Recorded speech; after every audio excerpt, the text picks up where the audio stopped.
Hello and welcome to lecture number 2, where we're going to be picking up where we left off. Last time, we talked a little bit about what medieval Europe was like. We went over the economy, strongly agricultural.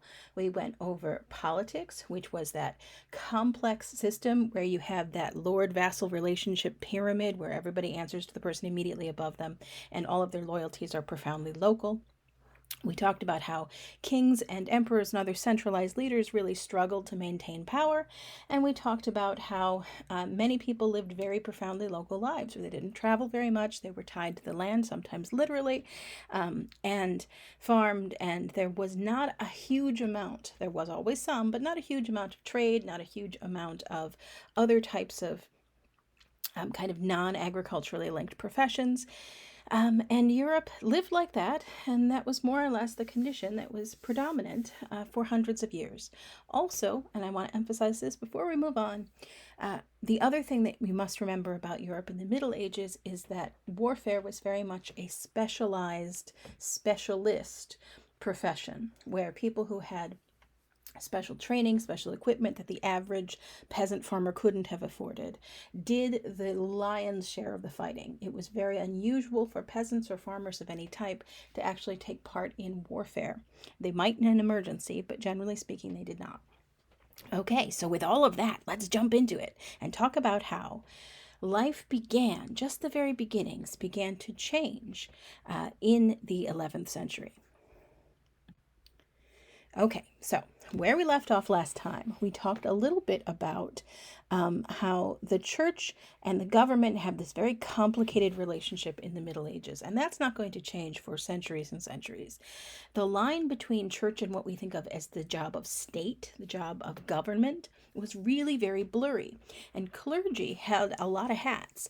They would serve sometimes as local law enforcement. They were the court of appeal. If your local lord was a problem, the only person you could turn to very frequently was your local church leader. They had their own administrative structure that looked a lot like the lord-vassal pyramid, where you had priests answering to bishops, answering to archbishops, all the way up to the pope, etc. They collected tithes and had a lot of money at their disposal. They owned a lot of land. They had the role of landlord. It was really very, very complex. And what's important to know about this is that the church very much saw themselves as having a role in maintaining peace and public order, in actually making sure that the political situation in the place that they lived was either working to the benefit of their own family locally, or to the benefit overall of their parishioners, or just simply to the benefit of themselves. Corruption was a big problem in the church, as in any power structure where there's a lot of money involved. It was a really complicated and multifaceted institution. We also had monasteries, which I only touched on a little bit last time, which provided kind of another arm of influence, where you had people who were interested in dedicating their lives to sort of spiritual pursuits. And those are going to be centers where learning is advanced and preserved, and centers where people can retire from the political life.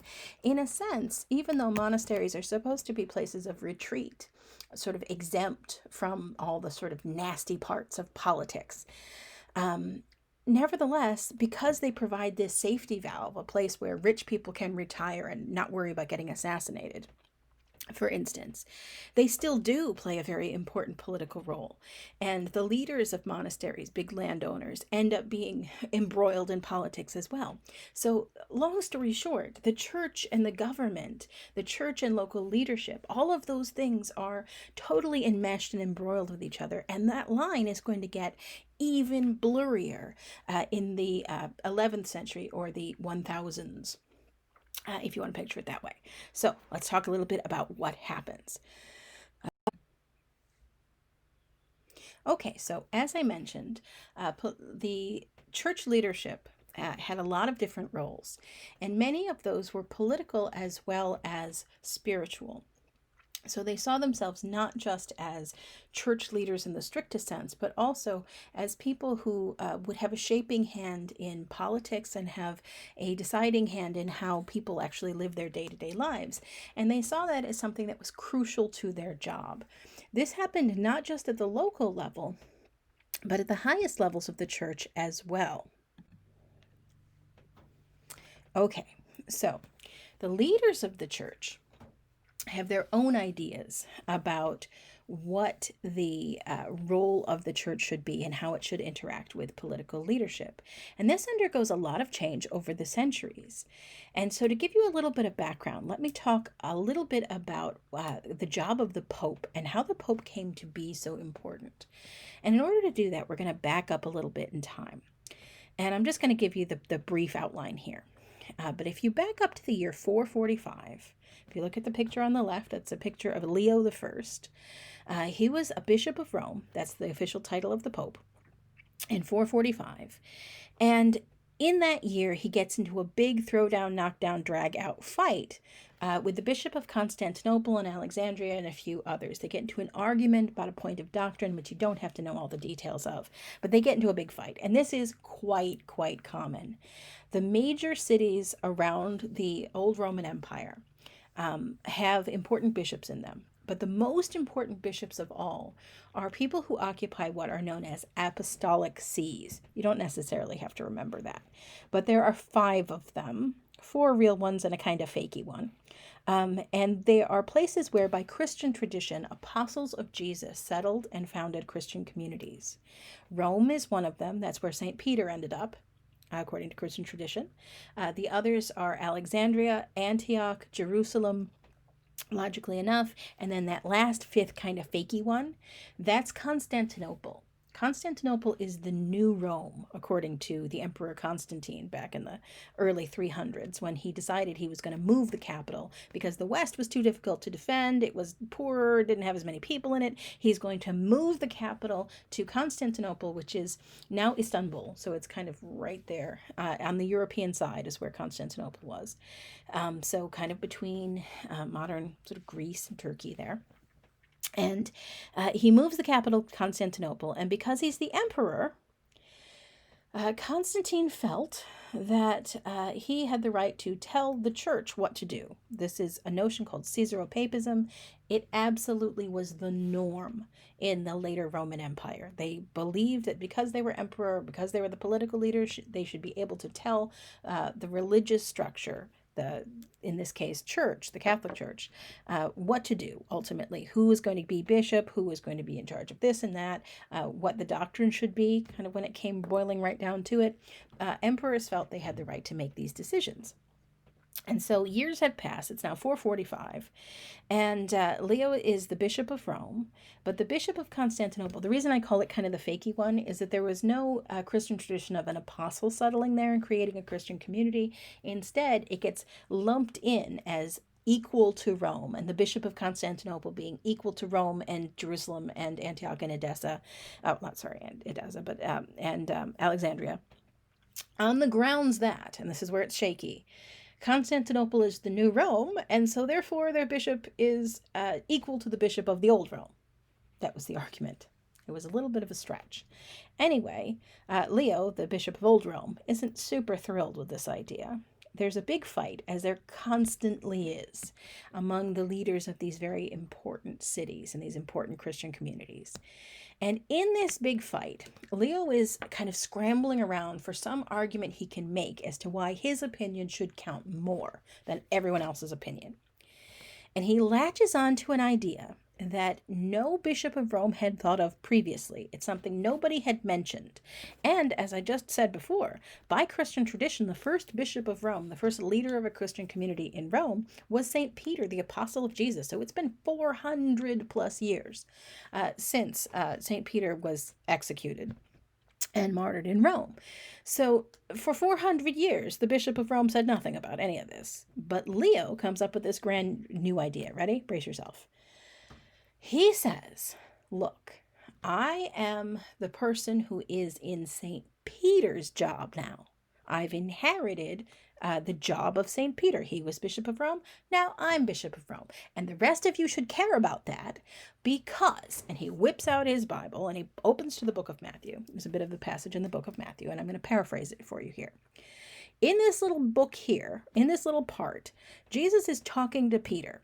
And he turns to him and he says, "Thou art the rock upon which I shall build my church." And that's a pun, because in Greek, Peter means rock. So his name's like Rocky.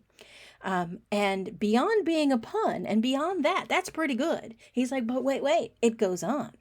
The next bit says, "I give you the keys to the kingdom of heaven. Whatever you bind on earth shall be bound in heaven. Whatever you loose shall be loosed." And so he says, aha, look at that. St. Peter was made head of the apostles. St. Peter was made the chief. St. Peter was given the kind of nod from Jesus that he was the one in charge. He was given literally the keys to the kingdom of heaven. It's not a metaphor, Leo insists.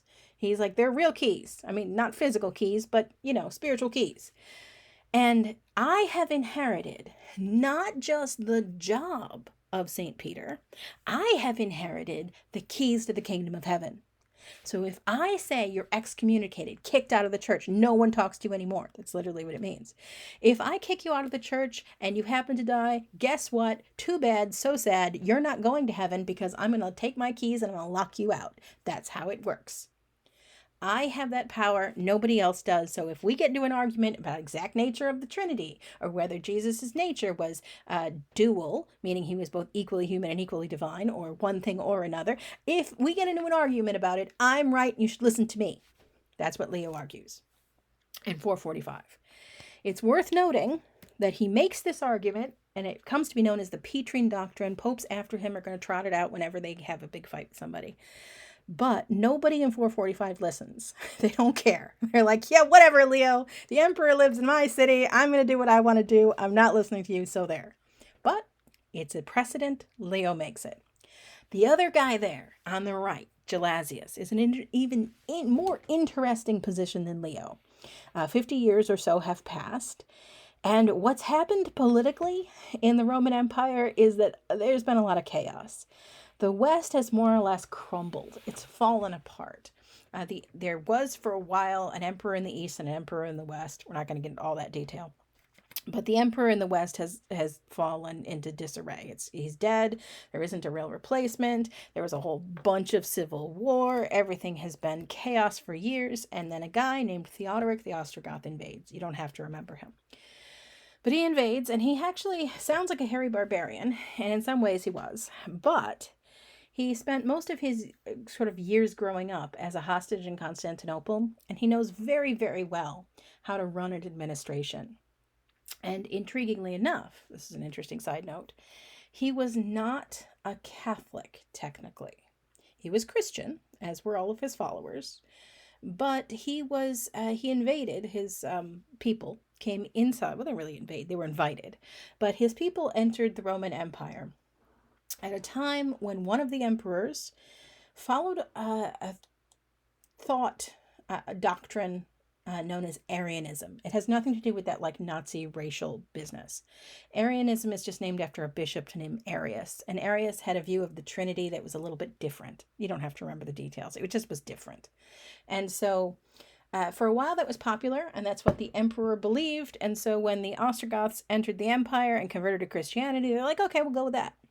So, long story short, what that meant is that when Theoderic the Ostrogoth takes his armies, conquers Italy, and sets himself up to rule it as king, he's not really technically part of the Roman Catholic Church. He's an Arian, and it's kind of a separate thing, and so he's not really under that umbrella.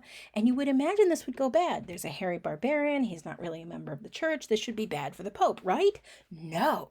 Surprisingly enough, what this means is that Theodoric, who is a very practical administrator, says, I need the church. The church keeps records. The church ensures stability. The church is my liaison to common people. I need to use the Catholic Church, whether I belong to it or not. I need to have good relations there. So he works out a deal with Gelasius, who's the Pope. He's like, look, I'll give you money. I'll back you up if you need help and support. I will use my armies, first and foremost, this is the important bit, to protect Italy in general and you in particular. If anybody comes and tries to push you around, I will make sure they can't do that. So I'll provide you with security. I'll provide you with financial backing. I'll provide you with political backing. I'm not going to denounce the Catholic Church or say that you should have a lesser role in all of the things you've been doing since the empire's been collapsing and the church is desperately trying to hold it together with string and duct tape. I'm not going to undermine any of what you're doing. I'm not going to invalidate your court decisions, nothing. I'm going to let you run your business the way you want to. But here's the important kicker. I am not going to invoke that Cesaro Papism thing. I'm not going to claim that because I'm the king, I should be able to tell you, the leader of the church, what to do and think. I'm not doing it. You can do whatever you want. You're in charge of that. And Gelasius is now in a really unique position. He's got a political leader who's willing to work with him and back him up, but he's not willing to cross that line and tell him absolutely what to do. And this ends up coming to a head. It becomes really important because Gelasius gets into this big knockdown, drag out, throwdown with the Bishop of Constantinople. Constantinople is one of those places that claims to be very important. It's where the Eastern Roman Emperor, who's still alive and kicking and doing well, the empire is still flourishing well enough over in the East in Constantinople. But it's a disaster over in the West, except for the positive influence of the Ostrogoths, intriguingly enough. But at any rate, Gelasius gets into a big fight with the Bishop of Constantinople. The emperor in the East tries to intervene. He's like, hey, Gelasius, Pope guy, you are supposed to do what the emperor says. I'm the emperor, even though I'm in Constantinople, not there. So you do what the Bishop of Constantinople says. That's what I want. You have to believe what he believes. You have to do what he says to do. Gelasius says, no, I'm not gonna. And he's not afraid that this is going to get him in massive trouble. He's not afraid the emperor is going to come and depose him and put somebody else in as pope. He's not afraid of being attacked because he's sitting under the umbrella of the king of the Ostrogoths, who's basically given him free rein to do whatever he wants. So Gelasius writes a provocative letter to the emperor. And in this provocative letter, he puts forward the theory that there are two kinds of power in the world. Potestas, which you could translate as force, and auctoritas, which you could translate as authority. And he says those two things are different.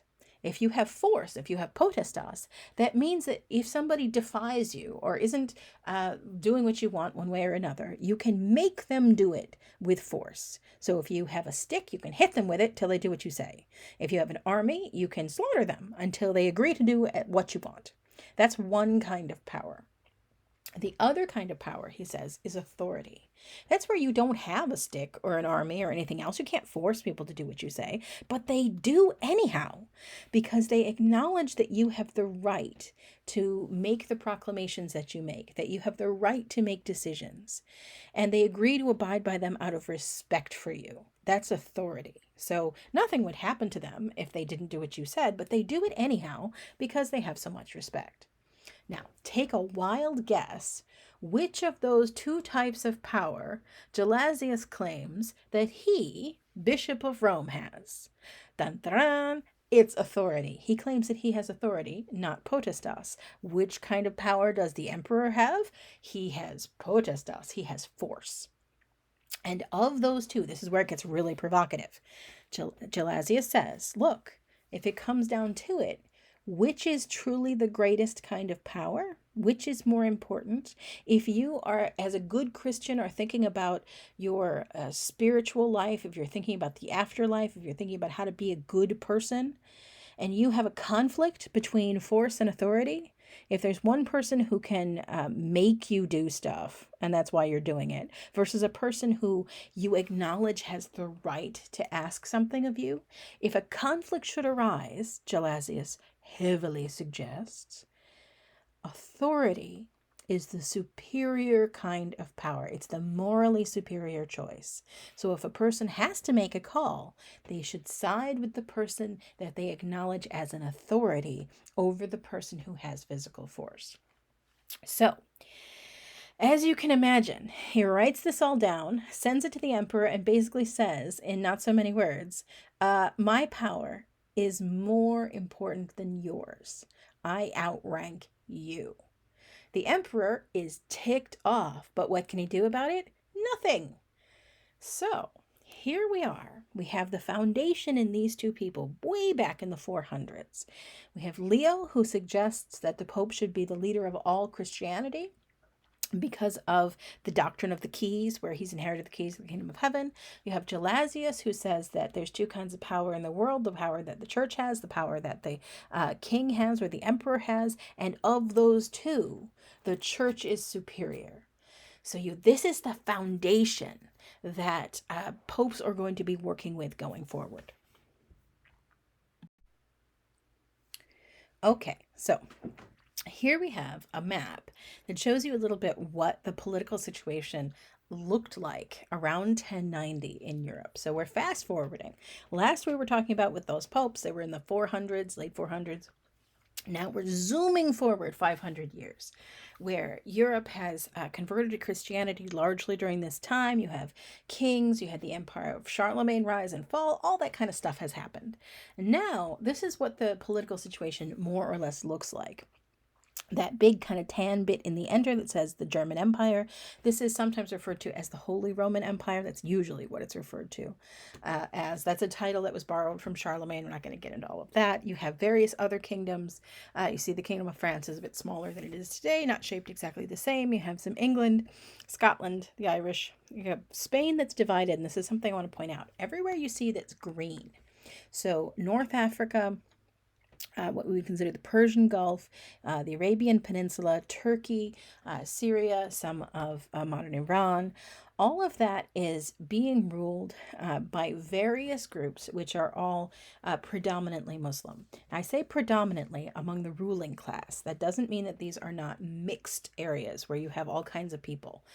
There are Jewish populations, there are Christian populations sprinkled right throughout. And there are still, though they're less and less common by 1090, there are still sprinklings of pagans all everywhere. But you see that there are, in 1090, all of that green, including a big swath of Spain, what is now Spain and Portugal now, are being led by groups that are predominantly Muslim. Now, why map makers do this, I will never understand. If any of you ever become graphic designers that make maps for schools, you see how all of that green in North Africa and the Arabian Peninsula and Turkey and all that stuff, how that indicates where you have places where there's predominantly Muslim rulership. Why you would also make Scotland and Sweden and Poland, parts of what is now Poland, green also, I don't know. Ignore that stuff in the north. All the stuff to the south that's green is where you see people where there is predominantly Muslim leadership. Now, this is not terribly important to most of the people who live in Central Europe, but it is kind of a reality. It's a political fact that they are aware of, at least on some level. Most people, remember, are farmers. Most people don't travel much. Goods do travel a bit, but not in huge quantities. They're not terribly conscious of or aware of or involved too heavily in what's going on in the rest of the world outside their immediate environment. That's the majority of people, not all people. That's all about to change. Okay. So here's the triggering factor. Ready? Alexius Comnenus, there he is the Eastern Roman Emperor. We were talking about the fact that the Roman Empire collapses in the West, but not in the East, and we talked about the popes. This is evidence of that. 500 years later, there's still an emperor in the East. He's under siege.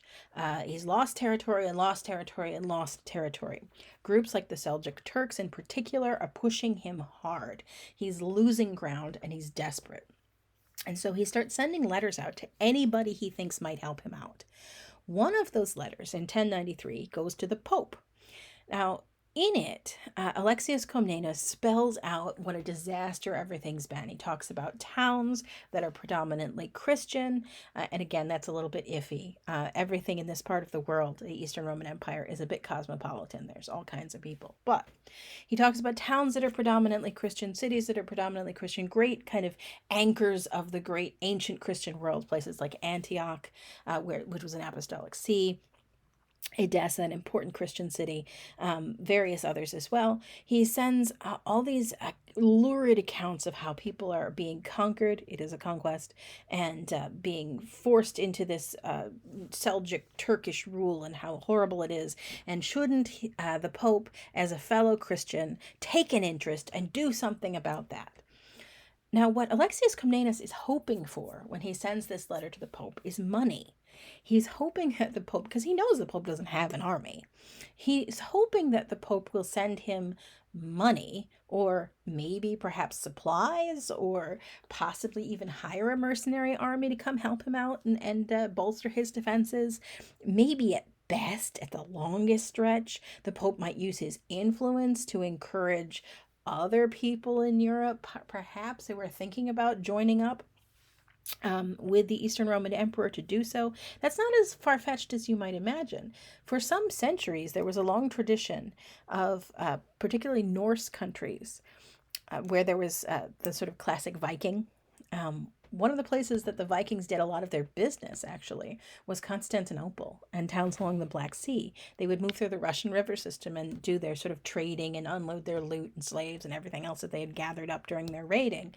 And it was not at all uncommon for some of these Northmen, as they were known, to contract with the Eastern Roman Emperor and end up working as bodyguards and mercenaries and whatever else. So you could travel to Constantinople or be in the middle of a battlefield in Syria in 900 and end up fighting against a Swede. It was not that unusual. It's kind of a strange place. Anyway, so moving on. Alexius Comnenus is hoping for money, so he sends this letter out. The Pope gets it, and the Pope in this question is Urban II.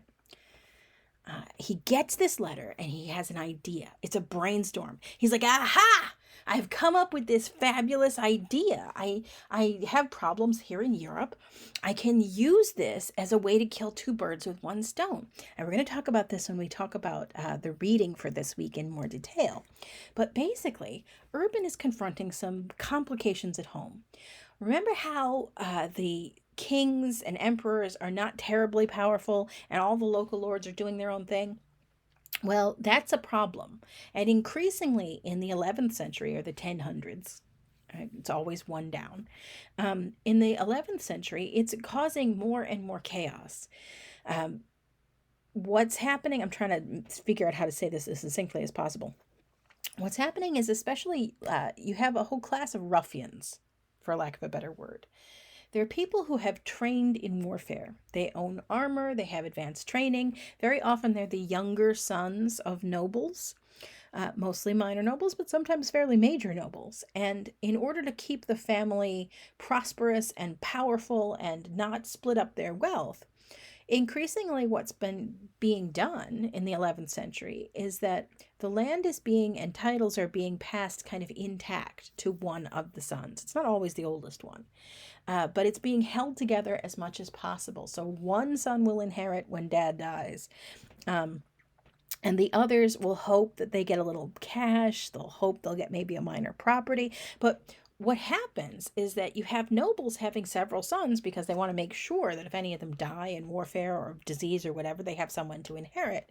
But if they get lucky or unlucky and they have 4 or 5 or 6 of them that are still alive at the time they die, they don't have enough property to split between them and have them all support themselves in the manner to which they've become accustomed. And so these younger sons who don't stand to inherit much end up at kind of a loose end. They can try hiring themselves out as knights or freelancers, and in between gigs, while they're not working, they often find themselves in a position where they've got a lot of power. They've got a lot of ability to cause havoc. They've got armor. They've got techniques that they have mastered over years of learning how to fight on horseback and elsewhere. They've got weapons, and they don't have as much money as they would like. You can probably predict where this is going. Many of these younger sons supplement their freelancing income by extorting people, highway robbery, capturing clergy and holding them for ransom, causing just general horrible havoc. They're lawless, they're running amok, and when you try to bring them to justice, when the king's like, hey, you gotta stop doing that, or the church locally is like, hey, you got to stop doing that. They run into problems because they might not have a lot of money. They may not have inherited, but they're somebody important's brother or son or whatever. And it's very difficult to prosecute them because of the way the power structure is arranged in medieval Europe. It's just a mess. So you have these ruffian class just causing havoc all the time. They're fighting with their neighbors to try to grab land. They're attacking and harassing the peasants. They don't harass peasants that often because peasants don't have much that's worth stealing, but they're harassing the clergy. They're causing all kinds of issues. And the higher nobles are almost no better. They're constantly fighting with each other. And it's just a disaster. And so the Pope is like, okay, I've got this problem. Got this constant low level, sometimes high level violence in Europe. People are murdering each other left and right. The church has tried to do something about this. This isn't the first time they've addressed the issue. We'll talk more about this when we get to discussion, but they've tried to use their moral authority. Remember that auctoritas thing from Gelasius thing? They've tried to pressure nobles into like signing compacts and agreements that they'll only kill people on certain days, at certain times, in certain circumstances, and not just kill them all the time, every day as a way of making a living. And they're not getting anywhere with that because this is a professional class of warrior. That's what they do. That's how they make a living. And so it's very difficult to discourage them from doing that. So, long story short, to wrap that up, Pope Urban II has this problem. He gets the letter from Alexius Comnenus, the emperor, saying, we've got, being attacked by Turks. They're not even Christian. Why don't you help us out? And Urban says, aha, I've got this fabulous idea. Everybody meet me at this French town called Clermont. There's a cathedral there. It wasn't as beautiful and lavish as this later illustration would make it seem. I've got an important announcement. I'm saying something that's going to be really earth-shaking. Everybody show up. And he issues the invitation to clergy. That's who is expected to turn up. And local nobility, they would be expected as well. But he sends out this announcement, and so many people were interested, and so many people did, in fact, turn up. Not just all of the sort of clergy in that part of France, as well as the sort of local noble families that he expected would be there probably, but peasants and ordinary people were interested in this too, and so they also turned up, and so many people came, in fact, that whatever the illustration might lead you to believe, they didn't actually have the meeting in the cathedral because too many people were there, so they had to stand outside in a field. I don't know how many people could actually hear, but they stood outside in a field, and Pope Urban II gave a speech, which is repeated in part of our reading for this week. Urban II gave this speech in which he does something utterly radical and transformative. What he's about to say is something that no pope has ever done or said or suggested up until now. It's been 1,000 years plus of having a pope. Nobody's come up with this. It's a brand new idea. Ready? Urban says, look, we got all this problem, we got corruption, we got issues at home, we've got violence at home. Here's my solution. Here's what I offer you. How about if all of you people who've been running amok get yourselves together and go to the Holy Land, as he calls it. And by that he means that whole kind of Eastern Mediterranean strip. It includes much of Syria and modern Jordan and Israel, where it would include Jerusalem, Antioch, Edessa, Constantinople, all of that kind of swath there. Why don't you go over there where the Eastern Roman Empire is struggling to maintain control for Christianity and go fight people who aren't Christian for a change? He suggests, and this is a radical new and different concept, that not only is it justified for people to go to war and kill people, he suggests that this would be an act of spiritual devotion. He offers as incentive for people to join up, go to the Holy Land, and try to reconquer it from the infidel, as he describes them. He offers as incentive the remission of sins. What that means is forgiveness. So if you go and you die, even if you just die in camp, and that is how most people die on these campaigns, if you get sick or something, if you go on this campaign and you die, the Pope promises that all of your sins will be forgiven.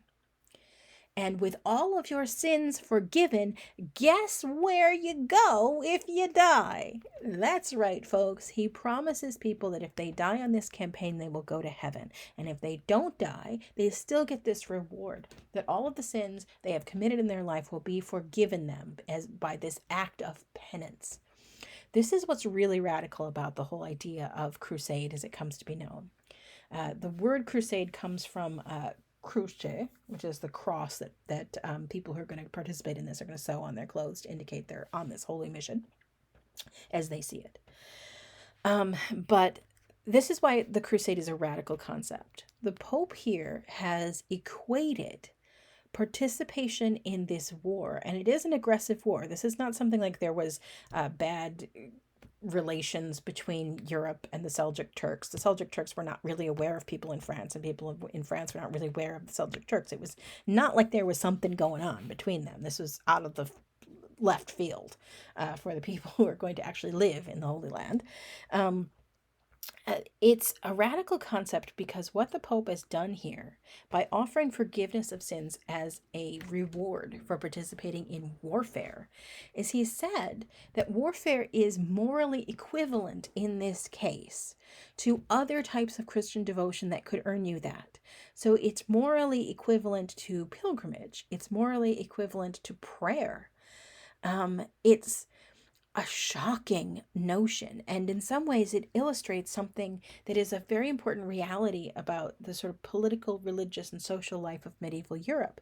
Warfare was absolutely, even though the average peasant didn't participate in it, warfare was absolutely integrated into political life. This was something that the political class did. That was how they defined themselves. And it was so much, even in the Pope's head, that warfare was unavoidable and perhaps justifiable in certain circumstances, that despite 1,000 years of Christian doctrine to the contrary, he says that it is not only okay and justified to participate in war. He's not the first pope to have said that, by the way, but he says that you can participate in war as a spiritual devotion, as a service to God. That is a radical and wild concept.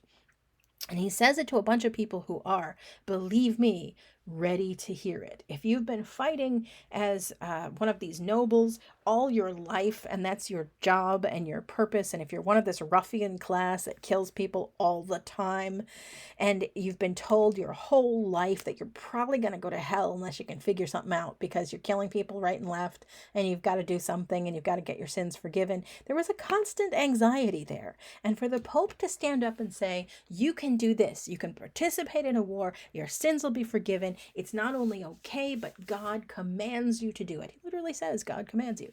So they jump up and are like, oh my goodness, this will be great. Now, there's going to be two motives for people who respond to this call to crusade.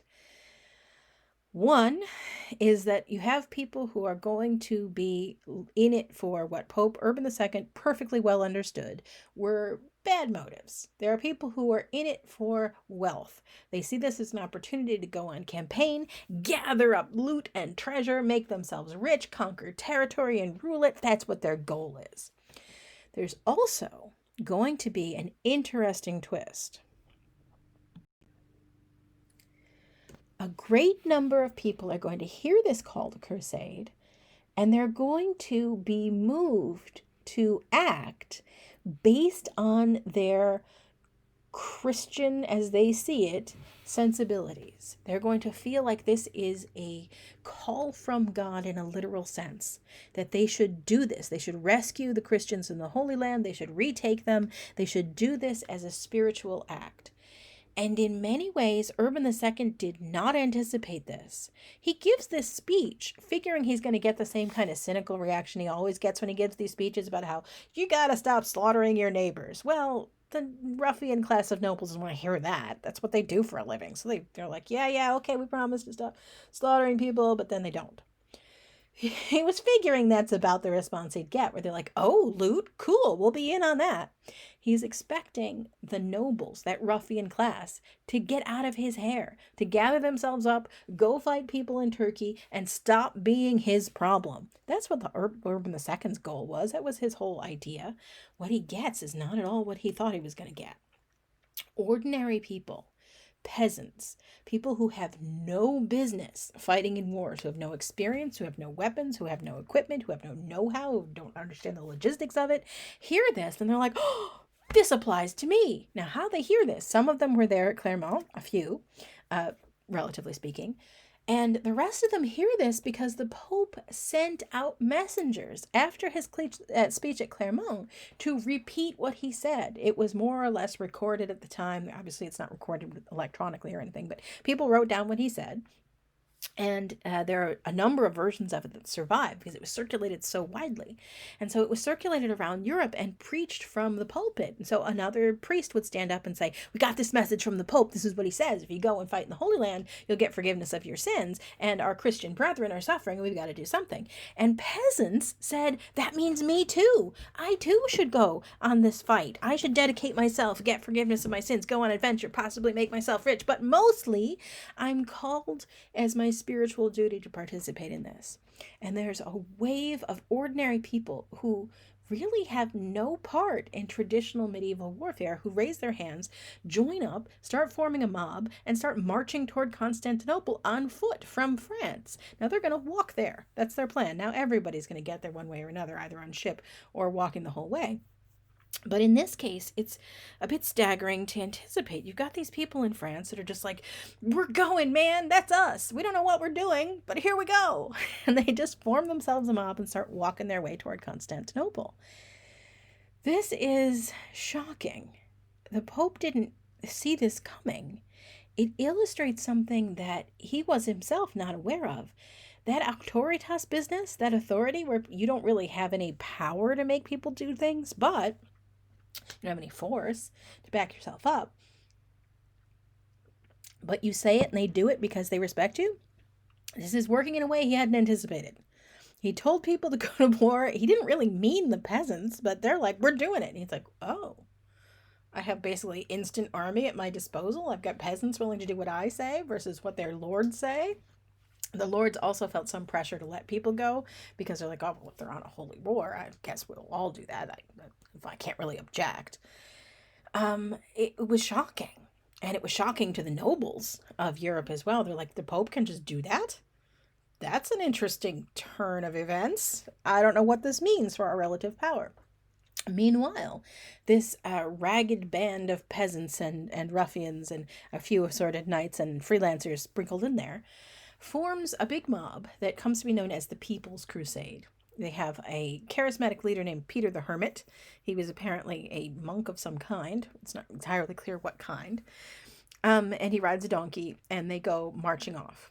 Now, their progress is a bit infamous. While they're in France, it goes reasonably well. They go from town to town. They'll show up, a big mob of people. Everybody who is in the town is startled and surprised. Maybe they've heard the calls of crusade already. Maybe they haven't yet. And this big mob of people shows up. And Peter the Hermit and the other people who are leading say, hey, guess what? We're going off to fight to free the Holy Land. And that's going to be our mission. And we're on this mission from God. And you should help and support us. Join us if you can. And a whole bunch of people will join them. And the People's Crusade gets bigger and bigger and bigger. And in addition to the people who join them, as they come into these French towns, they announce what they're doing and the town rallies around them. They gather up food, they gather up supplies, all the things that the people need, new shoes, that kind of thing, to keep marching. And they are going to help provision and supply this army. It works out reasonably well while they're still in France. They're able to easily communicate with people what their goal is, and the People's Crusade begins to snowball. More and more and more people join. And as more and more people join, it starts to get more and more alarming to towns to see this huge, like massive army of people coming rolling up, of strangers. Now, I'm going to really simplify things just for the sake of time. Here's what happens. The People's Crusade gets out of France. They get into Central Europe, territory that's part of the Holy Roman Empire, what is now Germany, Austria, etc. They're marching toward Constantinople across this European route. And as they do, they're crossing into territory that fewer and fewer of them speak the language. And they're a bigger and bigger group, and they've been walking longer, so they're getting rougher and raggedier the longer they go. And as they show up outside large-sized towns like Aachen, or, well, they don't actually go to Aachen, but they show up outside Mainz, and they show up outside Worms, etc. When they show up outside these towns, the populations are really sketched out by it. They're like, who are these people? What do they want? And so the People's Crusade will preach their deal. They're like, okay, we're going to the Holy Land to take it back from the infidel. And the Eastern Europeans are like, well, okay. And some of them join up. But when the army says, now I guess they are an army, the mob, says, we're going to need a lot of food and supplies and new shoes and various other stuff so we can keep marching, towns are a little uncertain. And they're like, well, okay, maybe, but we don't really want to encourage these people to linger because frankly, we don't trust them. And so they're a little reluctant. And then it takes a nasty, nasty turn in Central Europe. The People's Crusade is on their way to the Holy Land to slaughter people they consider to be infidels. And they think this is morally okay, and the Pope has given them a green light because the people aren't Christian. In their minds, they don't count as people. So it's not like murdering people because they're not Christian. So it's okay. We've got the green light here. We can go ahead and kill them. Now they're marching on their mission, and they're passing through Central Europe, and many of the towns of Central and Eastern Europe have decent-sized Jewish quarters in them. So the town will be kind of divided up. There'll be a section of the town where Jewish people live, and we're not going to get into all the sort of politics and details about how smooth or not smooth relations were between Jewish populations and non-Jewish populations in Eastern Europe prior to this. But the fact is that there are Jewish quarters where Jewish people live. They are part of the community. They have businesses. They have professional relationships with people who are not Jewish. They are neighbors. And they live in these towns. And so the People's Crusade shows up and they're like, we're going to need a lot of food and supplies and all the stuff that we need and treasure and whatnot and so forth to keep us going. And the town is like, yeah, I don't know how much we're going to help you out there. And so the leaders of the People's Crusade, if you can call them leaders, decide to make an executive decision here. And they're like, if we're green lighted to kill people who aren't Christian, and there are Jewish people here in these towns, well, maybe we can get our supplies and our wealth and all the stuff that we need to keep marching by slaughtering the Jewish populations of these Eastern European towns who've done nothing to us at all. They're just in their way and they own stuff we'd like to have. So we'll just kill them all and steal their stuff. So they start a series of horrifying, you could probably call them pogroms is the best word, where they are going to burn and loot and pillage their way through Eastern European towns, focusing mostly on the Jewish quarter, stealing everything they can and slaughtering people ahead of them who stand and try to defend their stuff and their lives and their families and so forth. It's a horrible situation. And lest you think that the residents of these towns just kind of stood aside and let this happen, that maybe they did more than they should have. But there are examples. For instance, in one very famous case, the Jewish community went running to the bishop and said, we're in trouble. There's... So you'd have, for instance, in the Bishop of Worms, the Jewish population approached him and is like, we're in trouble. These people are coming. They're murdering everyone. Can you protect us? And the bishop says, yes, I will do my best. Come inside my palace. That's what they called the bishop's residence. Come inside there, take shelter. I will go out and protect you. I will reason with these Crusader people. I'll tell them that they're not allowed to slaughter Jews just because you happen to not be Christian. That's ridiculous. It's not going to happen. That's awful. So I'll protect you. Take shelter in my residence. And so the Jewish population of Worms takes shelter in the bishop's residence. And he goes out to try to reason with the leaders of this crusading movement, this mob, basically, and says, look, I understand you need supplies and whatnot, but you can't just slaughter people. That's ridiculous. They may not be Christian, but they're members of our community. You can't do this. The Crusade, the People's Crusade, takes the bishop's advice into consideration. Now, in theory, you'd think he's a bishop. He's the head spokesperson and head of the Christian community in Worms in this town. They'll have to respect what he says, right? He's sheltering Jewish people in his own house. What can they do about it? Well, what they did do about it was kill the bishop and burn down his palace, killing everyone inside. When I say these were brutal, horrible massacres, I truly mean it. It was awful. And it goes on. There's going to be minor pogroms in Speyer. There's going to be one in Mainz. There's going to be one in Worms, as I just mentioned. And they're going to kind of slaughter their way until, by shocking, luck, they manage to make it to Constantinople. And as they show up in Constantinople, they present themselves to Alexius Comnenus. They're the first ones to get there. They're not going to be the only ones to show up, but the rest of the people who are real soldiers, real nobles who have knights that answer to them. Remember how that process in the Middle Ages worked? If you wanted to go to war, you have to call on your vassals, and they call on their vassals, and they call on their vassals, and then you make plans, and then you figure out how to make sure you've got all the food and equipment and stuff that you need. The People's Crusade showed up first because they didn't bother to plan anything. They just started walking, and they just looted their way across Eastern Europe and slaughtered Jews in order to get where they wanted to go. They show up in Constantinople outside the city's big fat walls, and they present themselves to Alexius Comnenus. We're here to help you. We'll retake the Holy Land. Yay! And he looks at them and is like, who are you? Why are all these ragged, peasanty people showing up here? I don't like the look of these people at all. He has no idea. He doesn't connect it to the Pope's letter at all. There's no clue. We know all this, by the way, because Alexius Comnenus' daughter, Anna, was a memoirist, and she writes kind of detailed memoirs of what her father was up to and what he was thinking. At any rate, he's like, okay, weird, dirty people from Europe, I will send you across the Straits of the Bosporus.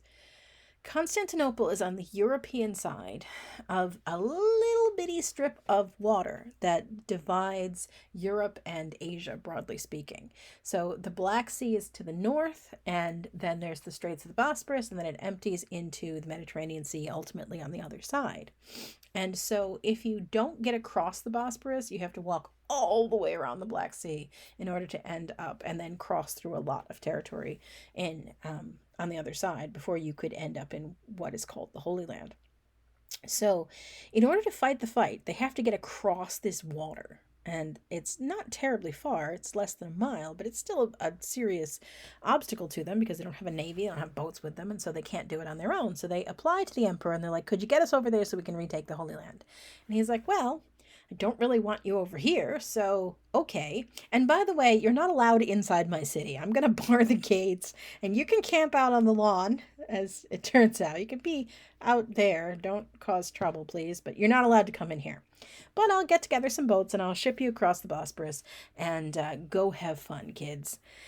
Go over there, conquer as much as you possibly can, but before you go, just swear a little oath to me that says that as the Eastern Roman Emperor, I am the legitimate ruler of all this territory, so if you capture anything, it belongs to me. The People's Crusade is like, sure, okay. And they go across the Straits of the Bosporus. So here's Constantinople there. It's on the European side. There's a tiny bit of water. They get boated across over here, and they are going to start marching toward Nicaea. That's Nicaea right there. There's an ancient Christian tradition there. That's where the first kind of council that Constantine ever called was. It is currently in the hands of a guy named Kilij Arslan. He's a Turk. He's one of the Seljuk Turks that controls all of this territory here, the Sultanate of Rum. And he's nobody to be messed around with. The People's Crusade crosses into this territory in Turkey. They start slaughtering villages, looting as much as they can, killing people, robbing them. Many of the people they encounter, by the way, are Christian. They're Armenian Christians that live in this territory at the time. The Crusaders cannot tell. They don't know this because they don't speak any of the local languages, and they're not particularly interested. They're looking to gather up loot. At any rate, they slaughter people, they start hassling the villagers. Kilij Arslan finds out about it. He prepares to respond. The People's Crusade meets actual armed resistance for the first time outside Nicaea, where they try to take the city. Kilij Arslan marches in an actual army, and they're slaughtered. Basically is the end of the People's Crusade. They come to attack a real army of Turks. The Turks slaughter them, and that's the end. There are two major impacts of this, though. This People's Crusade. First is it demonstrates just how dangerous and how influential the Pope's call could be. The Pope told people to show up and fight, people who have no experience, no technique, no weaponry. I mean, they're fighting with farm implements and whatever they can grab, and made themselves some spears and pikes. It's not hard to make. But at any rate, you have these people who have no business or experience or precedent for fighting in a war just because he said so, going off and getting themselves slaughtered. It shows that the Pope has more influence than even the Pope realized. It also really is going to diminish the expectations of Kilij Arslan and other Turkish leaders in the area. When they hear that more of these people, they refer to as the Franj, show up, they're not worried. So when Kilij Arslan hears a rumor that the crusade is showing up, and this time it's the real crusade, the real army, the professionals, the mounted knights, he's like, oh yeah, those people. He doesn't take it seriously until it's too late. He's going to continue fighting with a neighbor. He's got his own issues going on. There's all kinds of politics that's taking part in the region at the time. And so he's caught off guard. So the People's Crusade has those two impacts. One is it shows just how deep and dangerous the Pope's influence could be. And two is that it really diminishes the expectation of the actual rulers of Turkey, Syria, Jordan, and Israel. What are those places now? And so they're not going to respond as quickly and as coherently as they might. Okay, moving on. So, again, we're going to make this the short version. When the professional army shows up, they are a force to be reckoned with. Unlike this ragged group of ruffians, this mob that was the People's Crusade, the professional army is made up of mounted soldiers, and most of them are mounted knights, fighting on horseback. The horses are also, so you can see the thing there. There are people who fight on foot as well. You can see all these pikemen here. But they have real armor, they have real helmets, and they have real experience in fighting battles. They have a lot of experience in fighting battles, as in point of fact, because that's all they do their entire lives. And so they show up, and I'm going to make this really a long story short. There's a series of conflicts that starts with Nicaea again, and then a whole bunch of other towns and cities. Sometimes there's conspiracy from within, sometimes not. The Crusaders are going to win, shockingly enough. One battle after another battle after another battle. They're going to conquer territory. And it is shocking because even though they are a professional army, even though they know how to do this kind of thing, they know how to go on campaign, they're in no way coherently united. There are a bunch of different leaders. They're kind of rivals to each other. The crusading armies are going to split up for a time and then rejoin. Some of them are going to have disaster. It's just a long and complicated story. But shockingly enough, at the end of this, they make it all the way to Jerusalem. They capture one fortified town after another, gather up loot, reinforce themselves, and keep on marching until they make it in 1099 all the way to Jerusalem. And they had kind of burned their bridges. They too had to deal with Alexius Comnenus when they show up, and he's like, who are you? Why do people keep turning up here? What is going on? He does take them more seriously than the People's Crusade, but he doesn't manage to get a kind of binding promise from them. So even though the Eastern Roman Emperor really would like them to reconquer this land for the Eastern Roman Empire, they're like, yeah, no, we're going to keep it. They have justifications for that in their own minds. We're not going to get into all the detail. But at any rate, they get to Jerusalem. In 1099, they besiege the city. The response from Turkish governments as well as the Caliphate in Baghdad is scattered. They don't cooperate. They're not ready for this. They're caught off guard, and they don't respond kind of collectively. Instead, the answer is much more scattered than it could have been. And as a result, the Crusaders managed to win. They get to Jerusalem, they besiege the city, and they conquer it. They manage to use, and we'll talk about this with the reading too, siege machinery. They refine the techniques of attacking walled cities and manage to get inside Jerusalem and slaughter their way. When we talk about the reading, we'll talk about the impact of that and exactly how it went down. But the long story short is that this conquest was brutal from the beginning to the end. While they did not slaughter their way through the Rhineland, killing Jews on their way, the professional crusaders, the professional armies, were just as absolutely indiscriminately brutal once they get into Turkey and onward. They're slaughtering people. They don't speak any of the local languages. They're killing people who are Christian. They don't care.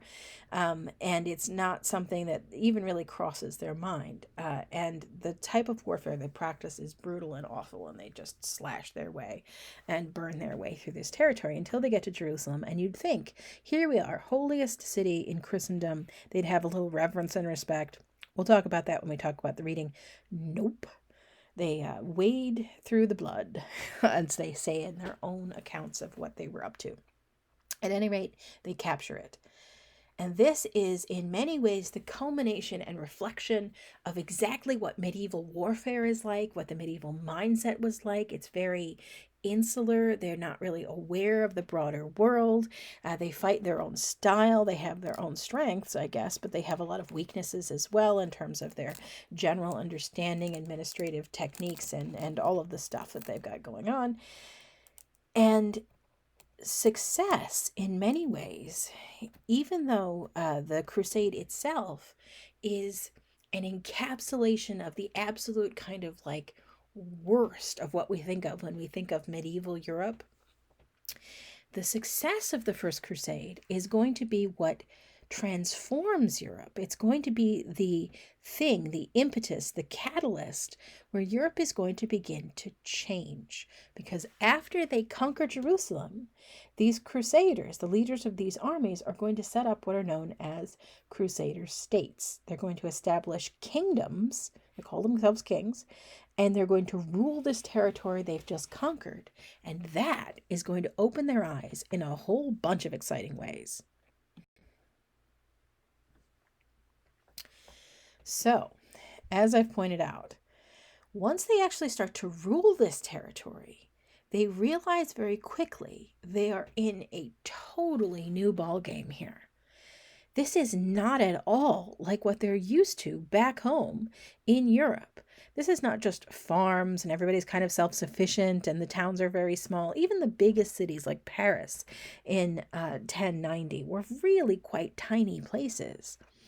The cities of the Eastern Roman Empire and the Seljuk Turkish Empire and the Levant, as it's known, that kind of swath of Eastern Mediterranean, these were cities of the truly ancient world of Greece and Rome and the Persian Empire, and they are massive. Constantinople at one point contains more than 1 million people.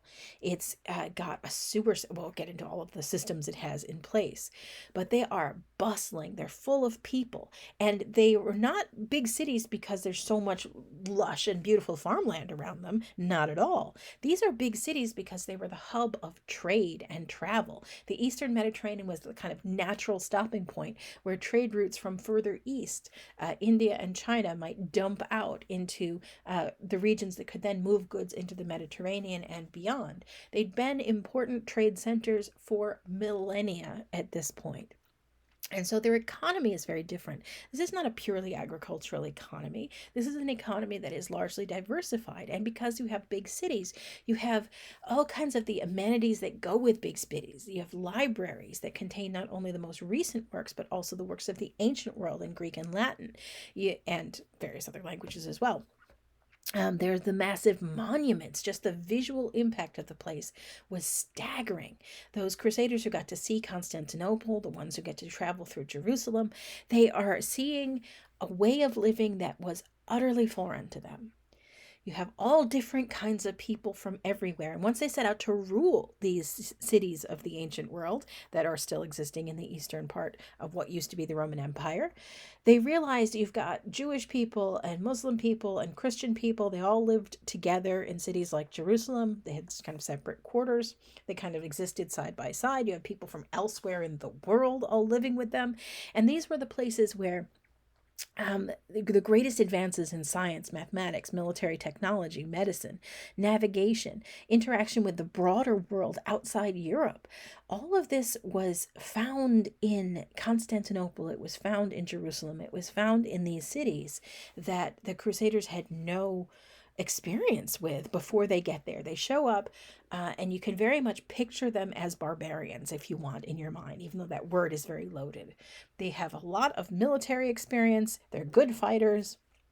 They're not stupid. There's never been a population of people that's stupid, but they are in many ways not sophisticated. They're not people who have a deep understanding of science and math. They're not people who are well read or deeply read or even literate in many cases. You could be a noble in medieval Europe and not be able to read. It wasn't that uncommon. You had scribes, you had people who did that, administrators who worked primarily from the church. This is all going to change as a result, in part, of the new methodologies they're going to have to embrace in order to rule these crusader states. Okay, so as I was saying, you have pure visual impact in terms of making a psychological, huge change in the Crusaders as they are going to move through these ancient towns. This is the Hagia Sophia. It's in Constantinople. There's been a lot of talk about it recently because the Turkish government has reconverted it to a mosque.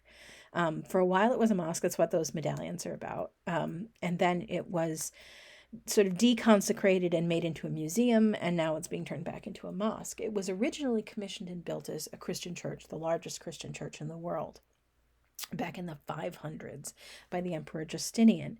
And it was completed around 600 or so. And it is, you can see the people down in there at the bottom, those little speckety specks of color, those are people. The inside of the Hagia Sophia, it was just astonishing. It's enormous. It has this huge dome that's meant to echo and be reminiscent of the dome of the heavens, and the whole place is designed to make you feel tiny and insignificant and in the presence of the divine. And it has that effect. Crusaders come, and I'll show you in a minute another picture of what their sort of standard church looked like and their idea of a fancy building. They are experiencing architecture on a scale they had never dreamed of. They didn't know how to build stuff like this. If they did know how to do it, they certainly didn't have the materials, the resources, the desire to build something on this scale. These kinds of buildings, the city walls, the city itself, was the product of an empire that had centralized authority. It was the product of an empire that could pool resources from all over everywhere in order to finance this, in order to make it make sense. It was a different way, not just of living, not just of experiencing, a religious practice, like you might in the Hagia Sophia, but it was a different way of organizing government, a different way of organizing the economy. It was a different way of looking at the world.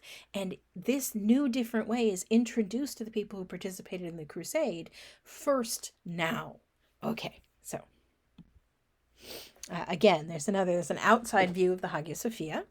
And you can see there's all the boats. This is going to be a very important trade center. It also contains things that were not widespread use in Europe. Now, some of the cities of Western Europe were ancient cities as well.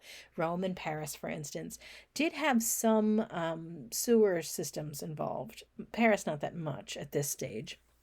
But Rome did still have some places where ancient Roman features still hung around. These sorts of things were sort of familiar. But in these eastern cities, they're still in widespread use. So I don't want to get into too much detail and kind of sidetrack our lecture too much, but the pure sort of logistical infrastructure of the city was an eye-opening experience to Crusaders. Things like sewers. Now, the Romans and the Roman Empire, everywhere it touched, were absolute geniuses at hydraulic engineering. They were great at moving water. They were great at using aqueducts to bring clean, unpolluted water into a city center and distributing it through fountains, etc., so that people had access to it and didn't have to drink contaminated water and all die of cholera. And they were also experts at creating kind of under the street level sewer systems to take dirty, contaminated water away from the city so that people weren't constantly exposed to disease, they weren't getting sick. All of this makes it possible. It's not very glamorous to talk about, but it makes it possible for 1 million people to all live in the same city. In Northern and Western Europe, what they're using are open cesspits. Cities were filthy, and they were not exactly clean anywhere else in the world either, because remember that people are using animals as beasts of burdens. I mean, there's just literally poop in the street everywhere. But not to get too gross, but in these ancient cities, there were the systems to try to take care of that, to try to clean things up and keep it from getting dangerously dirty. In Northern and Western Europe, there generally wasn't as much. The cities themselves weren't as big, and they just didn't worry about it. And some of the size of the city was limited by this. You couldn't get it any bigger because you couldn't get clean water to people, and they'd all get sick and die. It was just a disaster. New ways of doing things were introduced to people who went on crusade. Some of them are going to stay in the Holy Land and try to rule, as I mentioned. Some of them are going to go back to Europe and tell everybody what they've seen. Okay. In addition, new avenues toward economic exploitation are going to open up, particularly the city-states of Italy, where after the collapse of the Roman Empire, there's a whole wave of different invaders. We already talked about the Ostrogoths to some extent, but there's one after another, after another, after another. Politics in Italy fragment, and you have each kind of city running its own show with the territory around it. Places like the Holy Roman Empire sometimes claim to own and control portions of Italy. Spain and Sicily, well, basically Spain is going to claim a lot of southern Italy and Sicily over the years. The Holy Roman Empire is going to claim all of it. It's going to go back and forth. We're not going to get into all of the details of everybody who lays a claim to Italy. But for all intents and purposes, the city-states of the Italian peninsula are more or less doing their own thing, and their economy is still a holdover from the years of the Roman Empire in some ways, although they're highly agricultural as well, in that they have some trade going on for them. They're using at least a portion of their economy is devoted toward maritime trade, where they're using ships to move goods. Now we have all of a sudden, with the conquest of the Holy Land as they see it, a new avenue to get rich. The goods from the Far East, from China and from South Asia, are now suddenly available through these crusader states to be moved through the Mediterranean and beyond by these Italian maritime merchants. And they are going to jump on that and be on it so fast. And the city-states themselves are going to get rich. They're going to expand. They're going to be able to invest in more ships, more defense, more, military support for their own independence. We're going to get into all of how that plays out next time. But the city-states are going to grow and expand and get way more powerful. Also, just before I move on, that hegemony, that one sort of way of making a living, having farms, is going to start to break down because trade is going to be introduced in a larger and larger extent and to a larger and larger degree. Okay, beyond that, I'm going to give you another kind of as fast as I can make it example. The Knights Templar and Hospitaller. This is a group of monks, I'm not going to get into too much detail, that are going to really embrace the oxymoron that is crusade, Christian holy war, which shouldn't ideologically exist, but it does. They are going to serve as monks and also warriors. They're going to fight, and they're going to take as their mission. They kind of work, they're separate orders, but they work kind of in the same ballpark. The Knights Templar take as their mission the defense of pilgrims to the Holy Land. That's their job. And since the Holy Land is kind of deep in territory that's going to be highly contested for many years, the First Crusade was successful. It really is the only crusade. There's 4 major ones and some minor ones that you could call a success. The rest of them are kind of a slow process of losing ground, losing territory, losing military advantage. The Knights Templar take as their mission the protection of pilgrims who are trying to go to Jerusalem and other places. The Knights Hospitaller have a similar kind of job, providing shelter and protection and support for pilgrims. And so that's where we get our word hospital, by the way. It all comes from the same root as hospice and hostel and hotel. They're all kind of from the same basic word. So basically, what they're going to do is they're going to support people who want to travel to the Holy Land on pilgrimage. And there's going to be a wave of people, by the way, after the First Crusade that do this. And that's going to further spread the influence, the cultural influence of the Eastern Mediterranean and these cosmopolitan cities of the ancient world back into Europe by all these people kind of traveling there and coming back. Now, that picture on the right is what I remember, keep in mind what the Hagia Sophia looked like, is a fortress / church that is standard from what you see in these Templar buildings. What the Knights Templar do when they take their holy orders, they swear to have embraced poverty, chastity, obedience, just like every other monk, but they also swear to serve as warriors and defend pilgrims. So they build a bunch of monasteries that serve as kind of way stations. The Knights Hospitaller do the same thing along pilgrimage routes.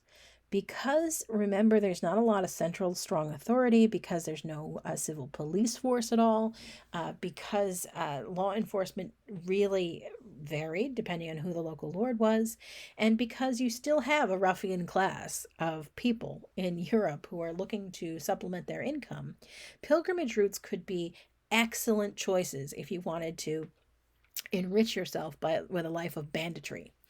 And so the Knights Templar took it on their job to defend these major routes and roads.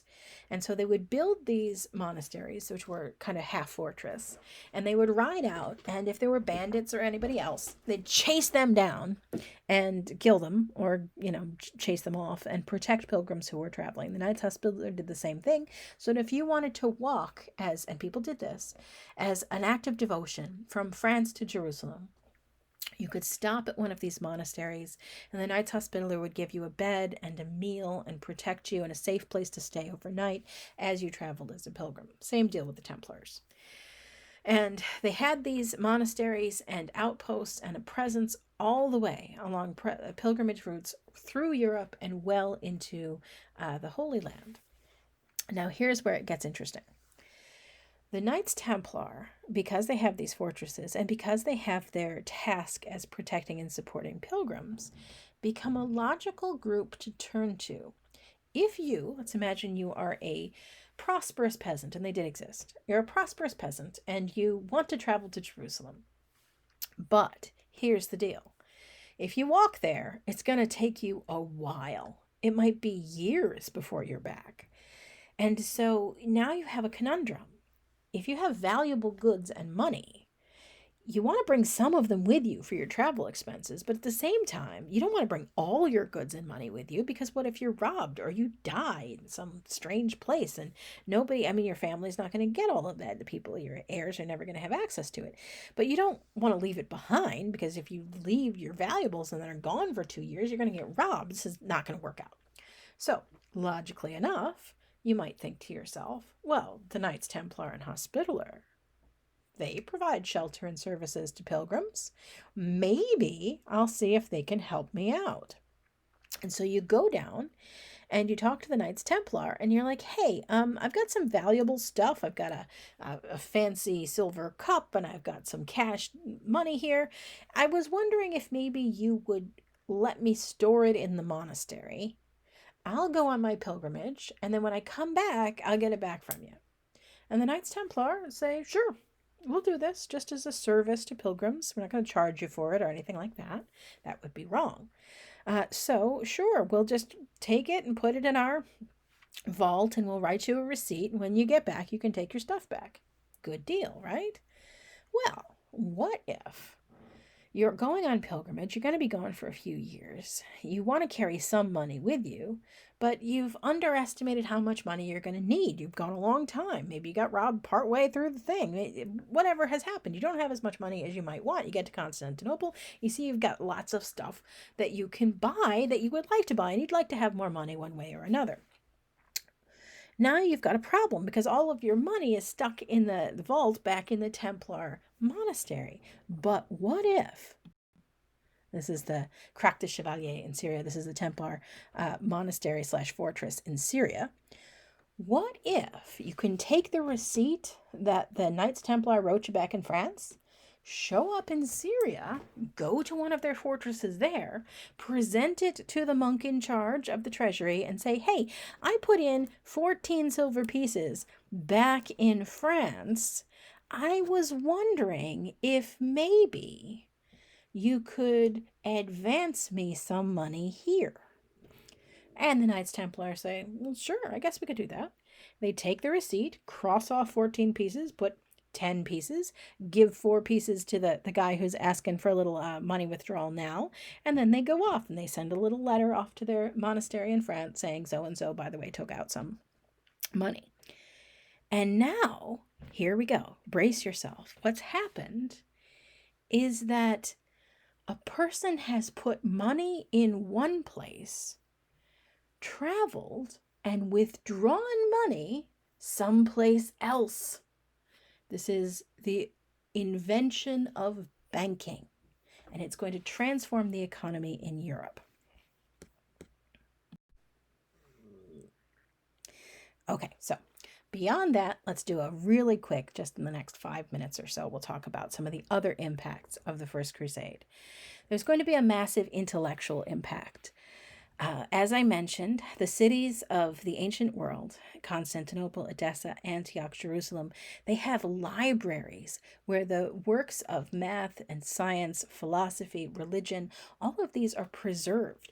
Greek and Roman texts, as well as newer texts, in many ways, the cutting edge of math, science, astronomy, optics, so optical technology, using lenses and stuff, magnifying things. All of that is coming out of the Caliphate of Baghdad, really. That's going to be the center of intellectual life. And these libraries, sometimes in Arabic, sometimes in the original Greek and Latin, preserve the learning of the ancient world. Many books that are not available back in Europe on subjects that were not necessarily well explored or well understood back in Europe are available in these libraries for the first time. So as these crusaders invade, they take over, they have access to this stuff. They're going to start sending it back home. Copies are being made, books are being imported, sometimes through brokers, but books on math, science, every kind of thing you can imagine, everything from theological texts of early Christians to philosophies of the ancient world, Socrates and Plato, and Socrates doesn't write things down, but Plato does. That kind of deal are going to be copied and recirculated in Europe, or circulated in Europe for the first time. As a result of this, the very first university will be founded, the University of Bologna in Italy, and their job is to study one particular text of impact and interest, the Corpus Juris Churilis. This is the code or body of civil law. It was created by Justinian, the same emperor who built the Hagia Sophia, and it was an absolute landmark compilation. What Justinian did, he was the Roman emperor. Long story short, every new emperor would issue new laws, and they were called edicts. That's the type of law that emperors issue. And it made judicial practice in the Roman Empire a nightmare, because every emperor issues new laws, and whatever the new emperor says, the newest law, that's the one in place, and the old laws are invalidated if they contradict it. The problem being that because every emperor does this, and it's not all in one place, anytime a court case had to be heard that had a kind of obscure point of law in it, everybody had to spend their time digging through archives, looking to figure out which law actually applied and whether there was a newer one, and it was a huge, big disaster. So Justinian's like, look, this is a ridiculous thing. So he hires a whole bunch of judicial scholars, says, compile a book that has every Roman law in it. Put them all down, put a little gloss next to them that explains what they're about and who they apply to and what this all means. Put them in order, and then separately give me another book that says what the law currently is on every issue. It's one collection where the laws are all in one place, both the historical law and the current law. It was massively useful to Justinian and his compatriots in the 500s. It is going to be massively interesting in Europe. starting in the 11th century and onward. This particular painting comes from 1497, but the university is founded before that. The first university is created by a bunch of scholars, mostly clergy, who get together and are very interested in studying this code of Roman law. They all want to get together, share the books, talk about what these laws are like, what they mean, and there's a level to that that's really important to understand. They're not doing this just out of intellectual curiosity. They're doing it because by having a collection of the laws of the Roman Empire, it's possible, they think, to figure out how they might change or reshape the laws that are current in medieval Europe to make medieval Europe look a bit more like the Roman Empire. This possibility hadn't really occurred to people in a meaningful way. There was an effort with Charlemagne to try to recreate the Roman Empire in the West, but it wasn't until the Crusade, it wasn't until they saw how urban life could work, where you have all these people all living together, trade is an important part of the economy, advances in science and architecture and military technique, all of that kind of wonderful stuff. When they saw that, and they saw an emperor actually running a whole empire, Alexius Comnenus was fairly weak at this point, but it still was nothing like the kings of medieval Europe, where they had to beg, borrow, and steal to get anybody to do what they said. The leaders in medieval Europe thought, well, maybe if we take these codes of Roman law, we can figure out how we could structure our governments to be more centralized, to be more powerful in the way that they can concentrate the resources of a bigger region in order to build a bigger city, in order to have more kind of powerful armies, in order to have more resources at their disposal.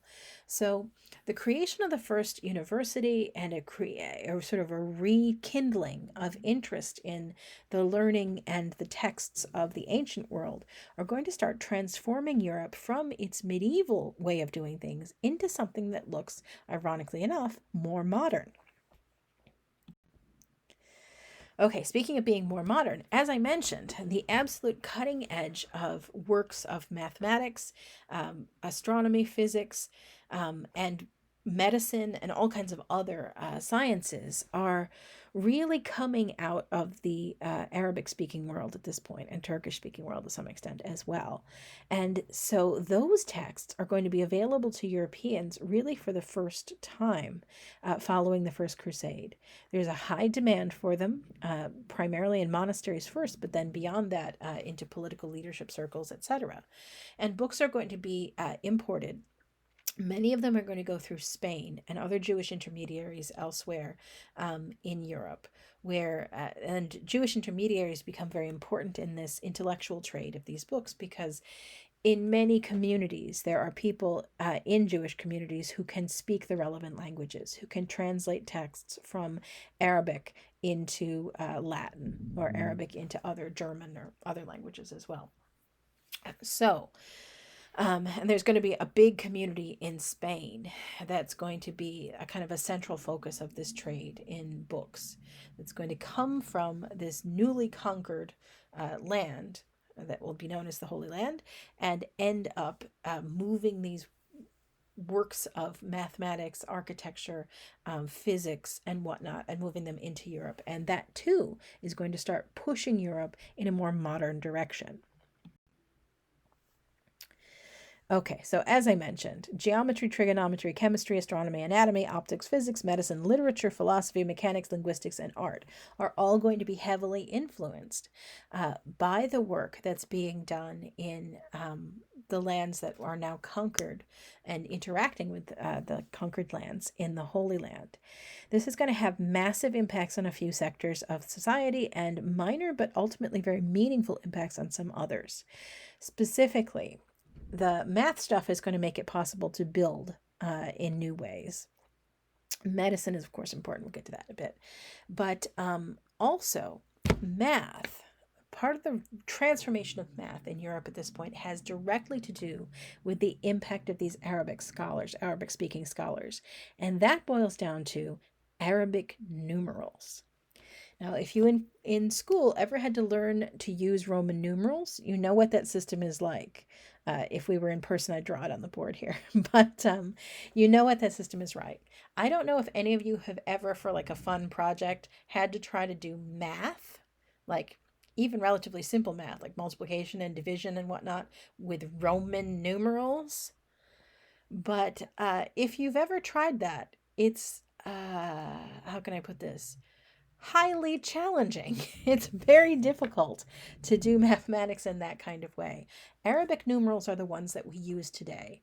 So the numbers as we know them. They're called Arabic numerals because they are borrowed from a system. They're not exactly the same ones that you would find in Arabic texts, but they're borrowed from that system that you find among Arabic mathematicians, Arabic-speaking mathematicians at this time.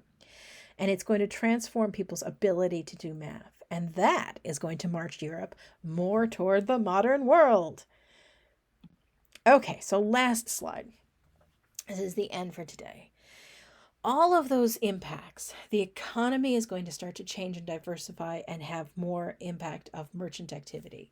Math and science and technology and philosophy are all going to change and flourish, and new ideas are moving into Europe and going back and forth, and that's going to move Europe more toward modernity. It's going to break down the sort of sameness of the medieval period, although that's in some ways an illusion, but not to get sidetracked. The idea of banking is going to be introduced in a large scale into Europe. So all of the seeds of transformation are there. And along with them, the last bit for today, the conflict in power between the church and the government, the church and the political state, is going to increase following the First Crusade. The Pope has demonstrated a power nobody thought he had by calling crusade, and then peasants show up and do what he says, or even the real crusade. He says you should go to war, and then all of these nobles, mostly from France, decide, okay, I'll do it because the Pope said so. This is a change in power. This is a new chapter in the role of the church. And so it's going to usher in an era, where the church is going to struggle to assert its dominance over political leadership, and political leadership is going to struggle to push the church back into what it sees as a more reasonable place. That is going to characterize the next few centuries. It's going to be fun. Okay, so that's it for today. Thank you very much.